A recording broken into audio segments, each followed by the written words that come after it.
Kaya ATV guys, ako na i-try og restore diba sa mga ligid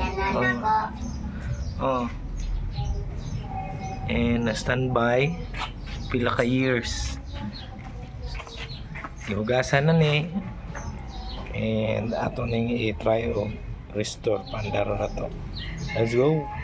So kini siya nga ATV guys, napalit ni nako way back 2016 para ni sa akong anak nga kamugulangan, pero karon na standby na ni siya kay wa may magamit. So mosunod og drive ani basin ang kamanghoran na sad nga babae kay murag interested man siya. So kani ako na ning ipangtangtangan, akong gi-sure nga gi-check na ko tanan kung unsa to mga na damage o unsa pa pwede pa. So gikan sa cover hantod kining carburetor akong gi-check, akong gilimpyuhan, and so far so good. Ang carburetor na to okay pa gid siya. Ato lang siyang gilimpyuhan gamay, unya atong giligo gamay og gasolina para lang matanggal ang kamagwangang buling. Unya sulayan atong paandar.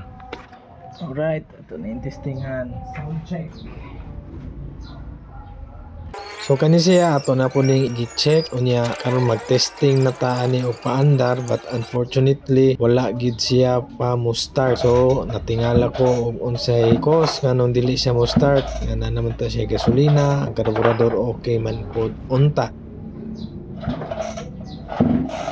Ang next na ko ang gibuhat, akong gi-check ang supply sa kuryente padung sa spark plug. So dito na mo nakita nga wala di ay function ang kuryente, wala supply padulong sa spark plug. So ito nga among giablihan ang flywheel, and nakita na mo nga napuno na kini sa taya tungod sa kadugay. So kasta ang ignition coil. So once amo nang nabalik, hapit jud ko mo surrender ani nga time, pero wala jud ko mawagtangi og paglaom kay kabalo ko nga andar gid siya kadugayan. Lisod man kayo ning dili kay tatantong mekaniko, pero wala.